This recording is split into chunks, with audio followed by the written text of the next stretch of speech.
നിഫ്റ്റിയുടെ weekly analysis നമുക്കിന്ന് ചെയ്യാം. അപ്പോൾ അടുത്ത ആഴ്ചത്തേക്ക് നോക്കാനുള്ള നിഫ്റ്റി ലെവൽസും മേജർ ഇമ്പോർട്ടൻറ്റ് തിങ്സും ലെവൽസ് ഇവൻറ്റ്സും ഒക്കെ നമുക്കിന്ന് ഡിസ്കസ് ചെയ്യാം. അപ്പോൾ നിഫ്റ്റിക്കകത്ത് എല്ലാവരും ശ്രദ്ധിച്ച് കാണും. നിഫ്റ്റി നിൽക്കുന്നത് ഞാൻ ലാസ്റ്റ് വീക്ക് പറഞ്ഞിട്ടുണ്ടായിരുന്നു, നിഫ്റ്റി ഈ ഒരു ലെവൽ ബ്രേക്ക് ചെയ്ത് ക്ലോസിങ് വരുവാണെങ്കിൽ നിഫ്റ്റി ഫർദർ ഹൈസ് ബ്രേക്ക് ചെയ്ത് പുതിയൊരു ഹൈസ് കഴിഞ്ഞ ആഴ്ച തന്നെ ഉണ്ടാക്കും എന്ന് ഞാൻ പറഞ്ഞിട്ടുണ്ടായിരുന്നു. പക്ഷേ എല്ലാവരും കണ്ടു കാണും, നിഫ്റ്റി ഈ ഒരു ലെവലിൽ നിന്ന് 25,200 എന്നുള്ള ലെവലിന് മുകളിൽ ഹയർ ഹൈ ഉണ്ടായി, സ്ട്രക്ചർ വൈസ് ഹയർ ഹൈ ഉണ്ടായി, പക്ഷേ ക്ലോസിങ് അകത്തേക്കാണ് വന്നിട്ടുള്ളത്. അപ്പോൾ സ്ട്രക്ചർ നിഫ്റ്റിയുടെ നോക്കിക്കഴിഞ്ഞ് കഴിഞ്ഞാൽ സ്ട്രക്ചർ ഇപ്പോൾ ഒരു ട്രെൻഡ് പോസിറ്റീവിലോട്ട് മാറിയിട്ടുണ്ട്. ഈ ലോ ഇവിടെ പ്രൊട്ടക്റ്റഡ് ആണ്, മാത്രമല്ല ഈ ഹൈ ഇവിടെ ബ്രേക്ക് ചെയ്തു, അതിന് മുന്നേ ഉള്ള ഹൈയും ബ്രേക്ക് ചെയ്തു. അപ്പോൾ സ്ട്രക്ചർ വൈസ് നിഫ്റ്റി പോസിറ്റീവാണ്.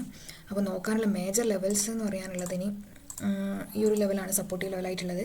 ഇവിടെ ഒരു ഗ്യാപ്പ് കൂടി ഉണ്ട്, ആ ഗ്യാപ്പിൽ വന്ന് നിഫ്റ്റി സപ്പോർട്ട് ഫോം ചെയ്യുമോ എന്നുള്ളത് നമുക്ക് വരും ദിവസങ്ങളിൽ നോക്കാം. അപ്പോൾ അതുകൂടാതെ നിഫ്റ്റിയിൽ ഇനി നോക്കാനുള്ള മേജർ ലെവൽ ഇതാണ്.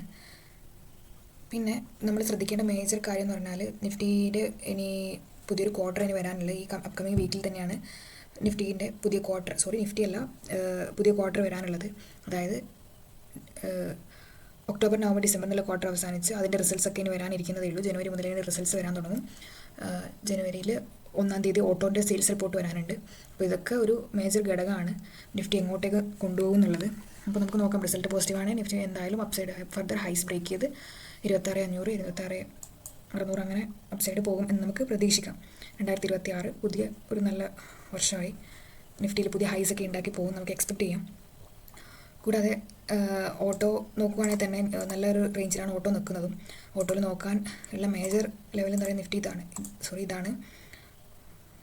ഈ ഓട്ടോ നിൽക്കുന്നത് ഒരു റെസിസ്റ്റൻസ് ലെവൽ ഇതാണ്. പക്ഷേ നമ്മൾ സെയിൽസ് റിപ്പോർട്ട് നമുക്ക് പോസിറ്റീവായി എക്സ്പെക്റ്റ് ചെയ്യാം. കാരണം ഡിസംബർ മാസമാണ്, ഇയർ എൻഡിങ് ആണ്, കമ്പനീസൊക്കെ നല്ല ഓഫേഴ്സൊക്കെ വെക്കുന്ന സമയമാണ്. അപ്പോൾ കൂടുതൽ സെയിൽസ് ഉണ്ടാകും എന്ന് നമുക്ക് എക്സ്പെക്റ്റ് ചെയ്യാം. അതിന് സെയിൽസ് റിപ്പോർട്ട് വന്നാൽ മാത്രമേ നമുക്കത് വ്യക്തമായി മനസ്സിലാവുള്ളൂ. പക്ഷേ നമുക്ക് പോസിറ്റീവ് സെയിൽസ് റിപ്പോർട്ടിന് തന്നെ എക്സ്പെക്റ്റ് ചെയ്യാം. അങ്ങനെയാണെങ്കിൽ ഇതിനകത്തൊരു അപ്സൈഡ് റാലി എക്സ്പെക്റ്റ് ചെയ്യാം. ഈ ഒരു ലെവൽ വന്നിട്ടോ അല്ലെങ്കിൽ അതിന് മുന്നേ ഈ ഒരു ലെവലിൽ നിന്നൊക്കെ ആയിട്ട് ഹയർ ഹൈസ് ഫോം ചെയ്ത് അപ്സൈഡ് റാലി എക്സ്പെക്റ്റ് ചെയ്യാം. പിന്നെ എല്ലാവരും ശ്രദ്ധിച്ച് കാണും വിക്സിൽ എന്താ സംഭവിക്കുന്നത് എന്നുള്ളത്. കാരണം വിക്സ് ഇപ്പം ഏറ്റവും ലോവസ്റ്റ് പ്രൈസിൽ 9.15 എന്നുള്ള പ്രൈസിലാണ് ക്ലോസ് വന്നിട്ടുള്ളത് ലാസ്റ്റ് ഡേ. അപ്പോൾ ഇത് ഒരിക്കലും ഒരു ക്രാഷിൻ്റെ സൂചനയോ അങ്ങനെയൊന്നുമല്ല. അല്ലെങ്കിൽ വിക്സ് ലോയിലാക്കുമ്പം മാർക്കറ്റ് അപ്സൈഡിലേക്ക് പോകും എന്നുള്ളത് നമുക്കിവിടെ എക്സ്പെക്ട് ചെയ്ത് പറയാനൊന്നും പറ്റുന്നില്ല. വിക്സ് താഴോട്ട് പോകുന്നത് എന്ന് പറയുന്നതിന് മാർക്കറ്റിൽ ഫിയർ ഇല്ലാത്ത അവസ്ഥയാണ്. മോസ്റ്റ് ഓഫ് ദ ടൈമിലും ഫാൾ സംഭവിക്കുന്നത് ഫിയർ ഉള്ള സമയത്താണ്. അപ്പോൾ ഈ ഒരു ടൈമിൽ എന്താ സംഭവിക്കുക എന്നുള്ളത് നമുക്ക് നോക്കാം.